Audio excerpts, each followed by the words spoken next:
মুখ্য দাবী হৈছে অসমত বসবাস কৰা গুৰ্খা সম্প্ৰদায়ৰ ভিতৰত কামি দমৈ চাৰ্কি তেওঁলোকে এছটি ষ্টেটাছ পাব লাগে। আজি একটা দেশ একটা সংবিধান, আজি আমাৰ ছিকিমত পাব পাৰে, ৱেষ্ট বেংগলত পাব পাৰে আৰু অন্যান্য ৰাজ্যত পাব পাৰে। আমাৰ অসমত কিয় আমাৰ মাহীমাহৰ চকুৰে অসম চৰকাৰে যিটো চাইছে এইটো কোনো ধৰণে মানি ল'বলগীয়া কথা নহয়।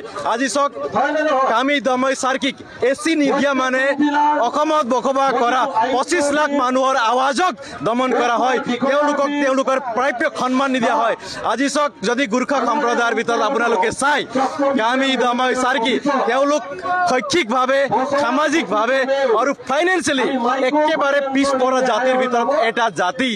যদি সেই তেওঁলোকক এই সংবিধানে দিয়া অধিকাৰটো আমাৰ অসম চৰকাৰ আৰু ভাৰত চৰকাৰে আমাক নিদিয়ে তেনেহ'লে আমাৰ গুৰ্খাসকলে অসমত বসা গুৰ্খাসকলে আমি ন্যায় পাইছোঁ বুলি আমি কেতিয়াও ভাবি ল'ব নোৱাৰোঁ। এইকাৰণে আজি কমচে কম 75 বছৰ পাছত অসমত বসবাস কৰা 25 লাখ গুৰ্খাৰ ভিতৰত কামি দমৈ চাৰ্কি আজি গুৱাহাটীৰ এই 6 মাইল চচলত আহি কিনে নিজৰ ন্যায় সংগত দাবীৰ কাৰণে মাত মাতিবলগীয়া হৈছে। এইকাৰণে আমি আমাৰ অসমৰ যশস্বী মুখ্যমন্ত্ৰী ডক্টৰ হিমন্ত বিশ্ব শৰ্মাক হাতজোৰ কৰি আমি বিনম্ৰ অনুৰোধ কৰোঁ, যদি আপুনি প্ৰকৃত আমাক গুৰ্খাসকলক ন্যায় দিব বিচাৰে তেনেহ'লে অসমত বহা গুৰ্খাসকলকো আমাক এছটি ষ্টেটাছ দিয়ক। যদি একটা সংবিধান একটা দেশ তেনেহ'লে আমি কেলে ন্যায় নাপাম।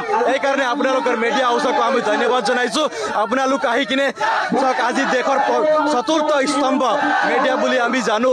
এইকাৰণে আজি আপোনালোকে আহি আমাৰ দুখ কষ্টক আপোনালোকে চৰকাৰৰ ওচৰত পাবলৈ সক্ষম কৰাইছে, তাৰ কাৰণে ধন্যবাদ জ্ঞাপন কৰিছোঁ। এইকাৰণে সকলো আমাৰ এই নিউজ চেনেল চাই থকা আমাৰ অসমত বাস কৰা আৰু ভাৰতবৰ্ষত বসবাস কৰা সম্পূৰ্ণ গুৰ্খা মহাজাতিক মই গোবিন্দ বিশ্বকৰ্মা হাতজোৰ কৰি আপোনালোকক বিনম্ৰ অনুৰোধ কৰোঁ, কিয়কি কামি দমৈ চাৰ্কি এছটি ষ্টেটাছ পাবৰ কাৰণে আপোনালোক সকলোৱে ওলাই আহক। আজি চাওক 75 বছৰ পাছত আজি গুৱাহাটী 6 মাইল চচলত কামি দমৈ চাৰ্কি আজি শান্তিপূৰ্ণ কাৰ্যসূচী আমি লৈ আছোঁ। আমি এই খুকুৰী বনোৱা জাতি কিন্তু খুকুৰী হাতত ল'বলৈ বাধ্য নকৰাব, এইটো আমি ক'বলৈ গৈছোঁ। সেইকাৰণে আমাৰ ধৈৰ্যৰ আমাৰ হেৰি নল'ব, প্ৰতীক্ষা নল'ব। এইকাৰণে আমি অসম চৰকাৰ আৰু ভাৰত চৰকাৰৰ প্ৰতি আমি আস্থা ৰাখিছোঁ। আমি অসমত বসবাস কৰা কামি দমৈ চাৰ্কি অতি শীঘ্ৰে আমি এছটি ষ্টেটাছ পাম বুলি। ধন্যবাদ। জয় অসম, জয় গুৰ্খা।